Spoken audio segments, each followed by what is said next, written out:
Assalamualaikum warahmatullahi wabarakatuh. Perkenalkan, saya Mazia Tunisa dari PPG Prajabatan Gelombang 2 Matematika terkait mata kuliah perancang dan pengembangan kurikulum. Di sini saya akan mempresentasikan tentang konsep dan implementasi prinsip fleksibilitas pengembangan kurikulum.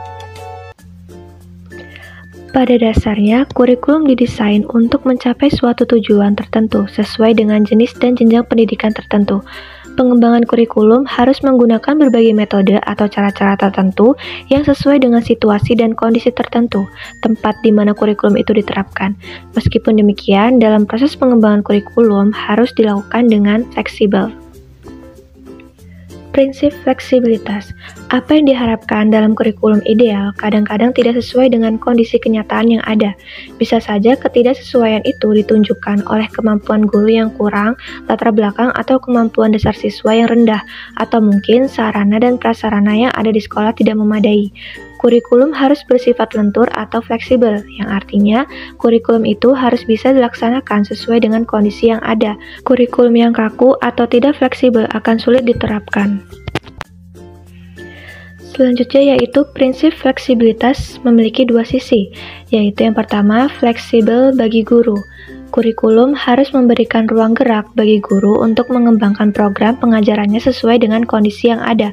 Kemudian, fleksibel bagi siswa.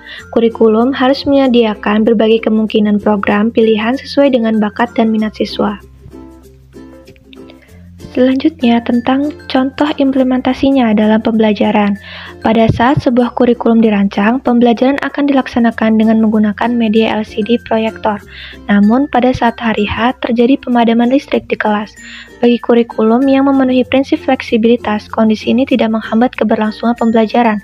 Dengan sedikit melakukan perubahan pada aspek media yang digunakan, pembelajaran tetap akan berlangsung. Namun, tetap mengarah pada pencapaian tujuan yang diharapkan. Jika prinsip fleksibilitas ini tidak digunakan, dimungkinkan tujuan pembelajaran yang direncanakan tidak terlaksana. Selanjutnya, prinsip relevansi. Menurut Heri Hernawan, 2002, prinsip relevansi kurikulum merupakan relnya pendidikan untuk membawa siswa dapat hidup sesuai dengan nilai-nilai yang ada di masyarakat, serta membekali siswa baik dalam pengetahuan, sikap, maupun keterampilan sesuai dengan tuntunan dan harapan masyarakat.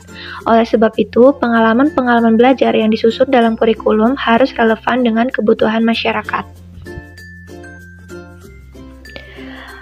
Inilah yang dimaksud prinsip relevansi. Ada dua macam relevansi, yaitu relevansi internal dan relevansi eksternal.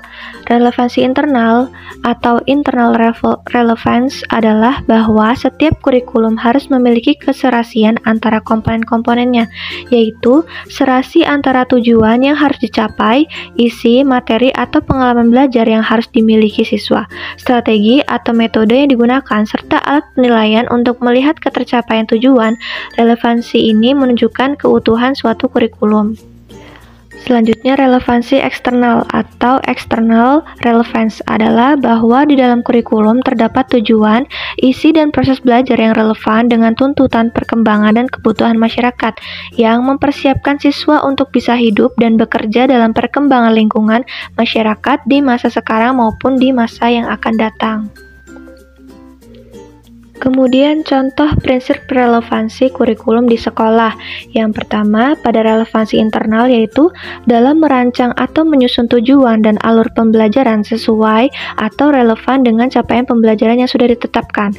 Seperti guru matematika ingin memiliki capaian pembelajaran tentang siswa dapat membuktikan keabsahan teorema Pythagoras dengan berbagai cara. Sehingga guru merancang pembelajaran sesuai dengan capaian pembelajaran tersebut. Seperti guru mengajarkan ke siswa tentang memeriksa terlebih dahulu kebenaran teorema Pythagoras, kemudian diajarkan triple Pythagoras, dan jenis segitiga, perbandingan sisi-sisi segitiga siku-siku.